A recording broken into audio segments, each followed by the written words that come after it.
Hello दोस्तों, good morning. मेरे channel पर आपका स्वागत है। अभी मैं आपको 8वें वेतन आयोग के बारे में एक नई अपडेट जानकारी दूंगा।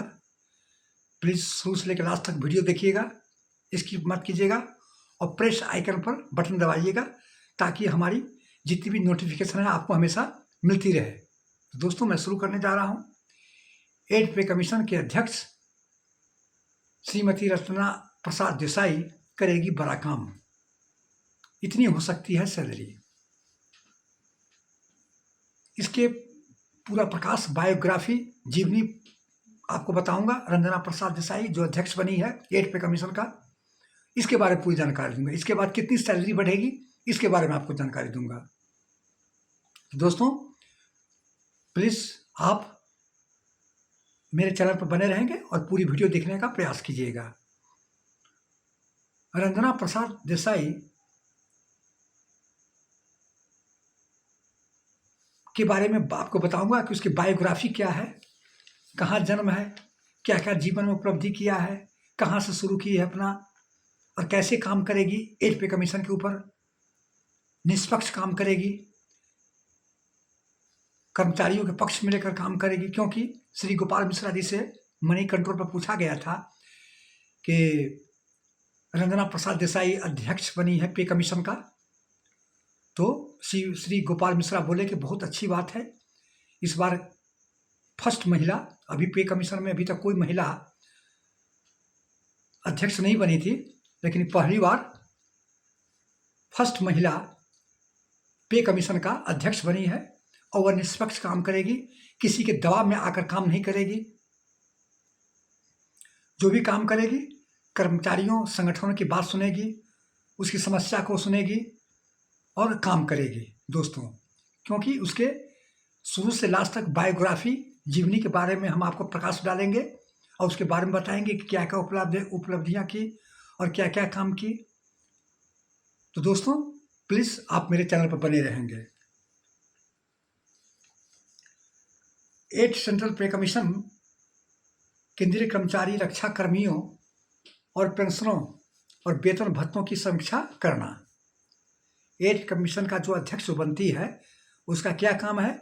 केंद्रीय कर्मचारियों, रक्षा कर्मियों, civil defence pensioners, paramilitary force, postal department, railway, जितने भी डिपार्टमेंट है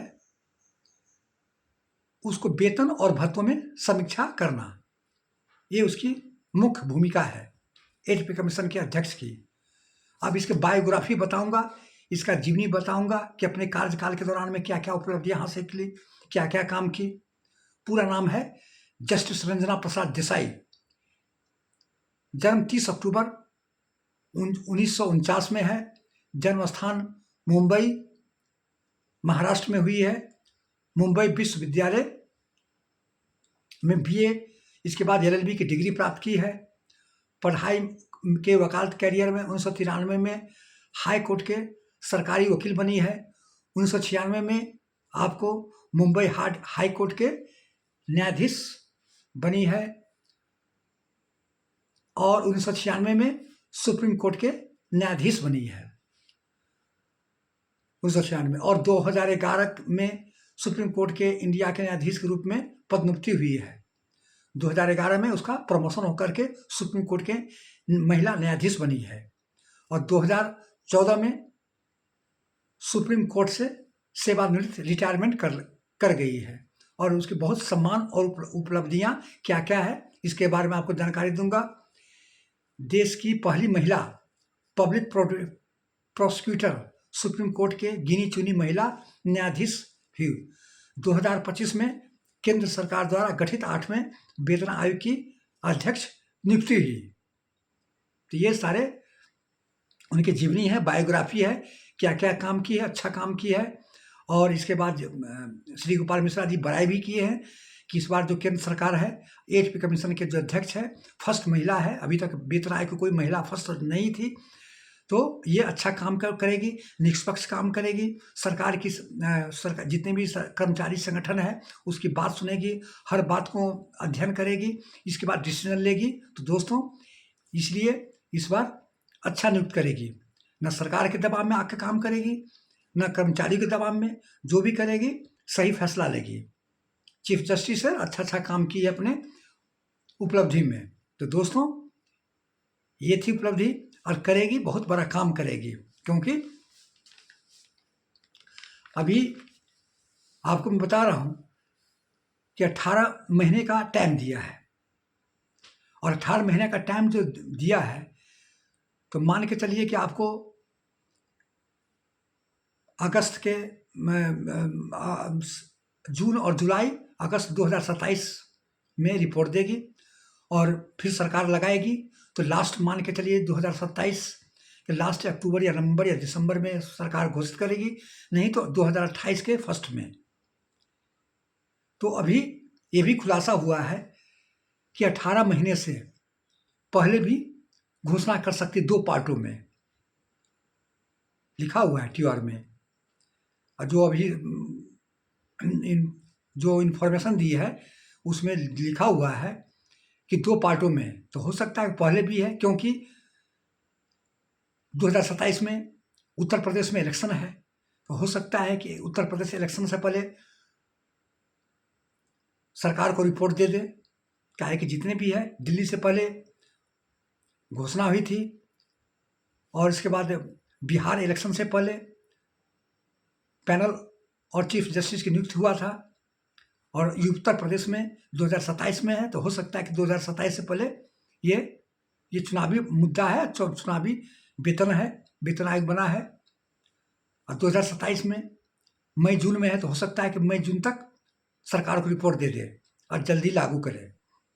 लेकिन चिंता करने की बात नहीं है, आपको 1 जनवरी 2026 से 8वां वेतन आयोग लागू होगा।